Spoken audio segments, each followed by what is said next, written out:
If you're a big swim team and you like to order a lot of gear, maybe you ought to check out Swim Outlet Team Division for these reasons. Swim teams receive a 10% discount on bulk orders. Swim teams or organizations get an 8% commission on referred sales. You'll also like their customization services, which is affordable and available at all times during the year for all team gear. With over 50,000 items in stock, you can get most anything you want. Swim Outlet Team Division. You need to try it out. You'll be glad you did.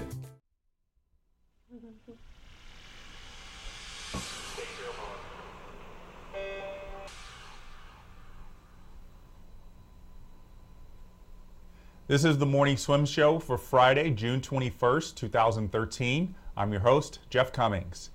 Joining me shortly on today's show in the Fitness Monitor will be Jessica Long. She's amassed a lot of amazing accomplishments in her 9 years as a competitive swimmer.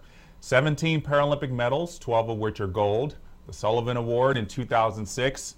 The list could take up the entire show, so we'll stop there and bring Jessica on via Skype from the Olympic Training Center in Colorado Springs. Jessica, it is great to see you. How are you today?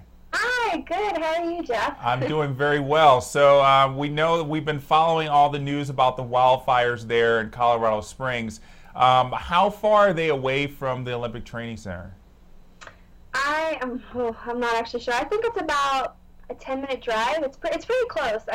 But the good news is it's about 95% contained. So that's at least good. Good, and there was never any danger of it spreading into the OTC there? No, definitely not. Definitely sad. There's been a lot of people here at the OTC who have lost their homes or have come very close. But thankfully, everyone is okay. Like, you can replace things, but not people. Absolutely, it is good to hear that everybody's doing well there. So, how long have you been living at the training center there? Whew. Coming up 3 years, so I can't believe the time has just flown by, but it's been a great 3 years. Yeah, well, I would say it has been very productive for you. Why live in the dorms and not get like a house or an apartment outside the training center? Well, when I first moved out here, it was just convenient, and it's what they had open. And right now, I love my room. I love that I can just walk to swim practice and walk to the dining hall, and everything's really there, at my convenience. So I've continued to stay, but it's home to me now. Yeah, well, having lived there myself for 2 years in the dorms, I can tell you I agree with the convenience part of it. Yeah. It makes morning workout a little bit easier knowing you can just wake up 10 minutes before it. I know. There are times like I've cut it really close, like maybe 5 minutes I'm still in bed, and I'm like, I gotta get out. I gotta walk to practice. So the IPC World Championships is coming up here in less than 2 months. How is training going for you? Training's going really well. Right now it's still, since London I've cut things back. One thing going to this year, I wanted to swim enough to stay in shape, and definitely taking a different approach this year. I'm only doing singles. I'm doing weights and other type stuff like yoga and Pilates, but I've cut things back, and it's been working out so far. My times are still right at where they need to be, and I still feel strong. And going into World Championships, I'm only actually swimming 4 events. I normally swim 7, so I'm definitely changing things up a little bit, and I think I need that. After a year coming out of London, I need to switch things up a little bit, just to continue to, love the sport of swimming. Well, as we said, you've been in it for 9 years, starting when you were 12. So yes, you have. I guess you probably. It's weird to say you're a veteran at 21. It sounds really weird, but yeah, it's true. So I've talked to a number of Olympians who kind of said the same thing, that they're kind of cutting back on things after London. Was it just a case for you that the preparation for the Paralympics and everything that led up to it and the competition itself was just so stressful, and now you just wanted to kind of just cut back and kind of maybe refresh a little bit while still being in shape? Definitely. I mean, with anything, especially the Paralympics, I moved out here for 2 years to train for it, so it was constantly on my mind, and I think mentally you just need a break, especially I swam 9 events in London, and when I came home after London, I got a good 5 months off, and then I started to get that itch again. But I just knew going into the following year that this was kind of my off year, and this was the year that I could change up any technique or work on little things and just kind of ease into swimming again. How big is the group that you train with there in Colorado Springs? Right now there's 6. I think there's 6. That's bad. We got a couple new swimmers this year. There was definitely a transition from my old team. Leading into London, there was probably about 12 of us, and now it's probably cut back into 6. Well, do you like having a smaller group there, or are you the type of person who wants to be around a big group of swimmers while you train? I like both. I definitely, miss having tons of people around, and I like being social and talking, through the sets. But it's been really nice having a smaller team and getting close. And we actually just had one of my dear friends, Courtney, come out here about a couple weeks ago. So that's been really fun having a new out here. And Coach Dave Denniston, I know him very well. What's the relationship like between the two of you? Dave-o.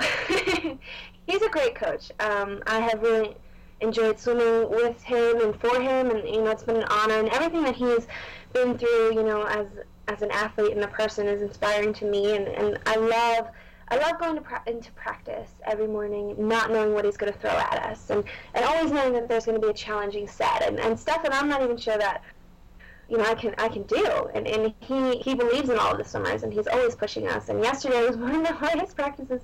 I did the incline Monday. Bad idea. But yesterday was our test set, and I ended up doing 10 100s fly, sprint, and it was so hard mentally, but just hearing him, cheering us on and, telling us that we can do it, it's encouraging, and it helps practice go by a little bit better. 10 100s fly.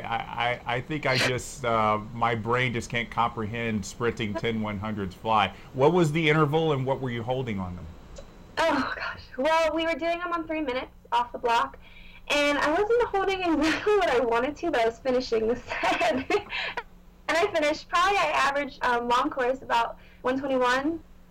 Okay. Well, hey, I couldn't finish it, so I could probably do 2 of them, and my shoulders, I think, would probably just say no more. So I guess that's a testament to how well you've been doing in the butterfly events of the Paralympics.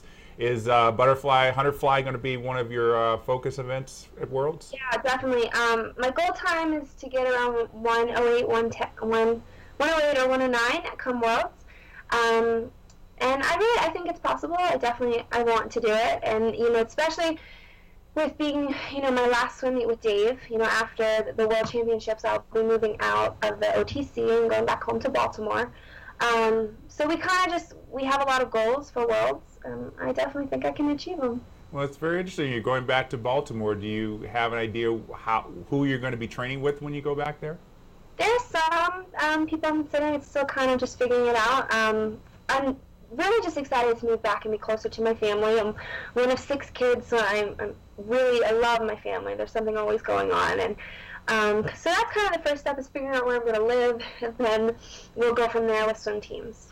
Well, your Paralympic teammate Ian Silverman trains out there in North Baltimore. I'm sure he'd love to see you out there. Maybe you could give Bob Bowman a call. I'm sure he has a place for you there if you want it. Yeah, we'll have to see. Definitely, I love that team, so we'll see.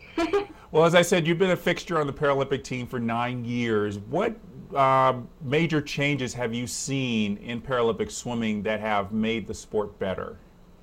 Made the sport better? I've definitely seen... I've definitely seen just over the course of my swimming career is just getting more exposure. I think that's really great, and definitely connecting with the Olympic athletes. Getting to know them through events, and all of the Olympic athletes have been so great towards Paralympics, and I definitely feel support from them. And it's at the end of the day, we are one team. We compete for Team USA. So I've definitely noticed a huge difference with just kind of learning more about Paralympics, kind of the rest of the swimming community. Also, just leading into London, there was definitely a lot with sponsorship deals. I felt like a lot more Paralympic swimmers were getting sponsorship deals and getting the recognition that they need or that they deserve. So. Well, it's very interesting that you talk about the support you're having from able-bodied swimmers, because something that I've always been thinking about is the fact that the United States is one of the few countries that doesn't put their disabled athletes and their able-bodied athletes in the same national championships. We have Australia and Great Britain and even Canada do that. What are your thoughts on that? Do you like the fact that you have a separate meet, or would you like to be a part of the USA Swimming Nationals? You know, I definitely would love to be a part of the Swimming Nationals. I think, you know, I love getting up and racing. I love racing girls with legs. But at the same time, I think it's nice that we have our own thing too. I think if we kind of incorporated more together. But at the same time, I've seen so much improvement. It's been great. Just about 2 weeks ago, we swam at the Fran Crippen Swim Meet of Champions, the resident team out here, and that was really awesome. We got a lot of support. Having the 6 Paralympians that I live with, you know, get to swim out there, and I think it definitely is eye-opening for some people who aren't aware, you know, Paralympics as much. But I think it just shows them that we're athletes too, and we're elite athletes. And we have a lot to show and a lot that we can do in our sport. So. When you go to meets like that, do you find that there's a lot of educating that you have to do to tell people, you know, this is what the Paralympics is? Definitely. I still think there's still some confusion. I think there's always going to be a little bit of confusion. And, you know, a lot of people still confuse it with the Special Olympics, which is a great organization, but we're very different. You know, we don't, not everyone receives a gold medal. And I think more and more people are realizing that, you know, we are elite athletes. And I can't wait for Rio. I think come Rio, it's gonna be huge. And I think everyone hopefully will know about it. Well, I remember during the London Paralympics, you know, every time you won a gold medal, it was pretty much big news. So I think you're right about the exposure really increasing. You also mentioned that a lot of Paralympic athletes are getting a lot of sponsorships, and one thing that I found really interesting is I think I saw your face more during the Olympics on that Coca-Cola ad than I saw Missy Franklin or Michael Phelps or Ryan Lochte. First of all, tell me what it was like shooting that ad. Oh my gosh, it was so cool. I went with my parents, and you know, we shot that commercial probably for, you know, total to like 20-some hours. It was a long time. And it was so much fun. You know, I had my own trailer. Everyone was so great. You know, Coca-Cola was awesome. And just getting to swim, and it kind of hit me in that moment that, you know, I did it. Like, I'm here making a commercial. You know, this is awesome. And it meant a lot, you know, for me just with my swimming career. And every time I got to see it during the Olympics, I was just like, oh my gosh, that's me. Like, I was so excited. But, yeah, I'm just excited for the future and what else is out there and what else could happen for any Paralympic athlete. And you probably, I know that it's kind of cool to see you come out of the water, grab that Coke bottle and drink it. Did you have to actually drink it, or was it kind of like fake drinking? No, I had to drink it. It was actually funny because I kept doing something weird. Like, I would stick my tongue in the glass bottle, and they were getting a little upset with that. They kept telling, like, they had to teach me to drink the Coke bottle because I don't know. But that took a while to film, and it was actually really cool because they built me a whole thing underwater, like a glass board. So I was like standing on water. It was really cool the way they had all of everything that they did, and the amount of work that goes in for just a 30-second commercial is pretty crazy. Some of our interviews last much longer than we expect, and that was the case with my interview with Jessica Long. So we're cutting it into 2 parts. We'll be back with part 2 on Monday when Jessica talks about her upcoming reunion with her birth parents and what lies ahead for her.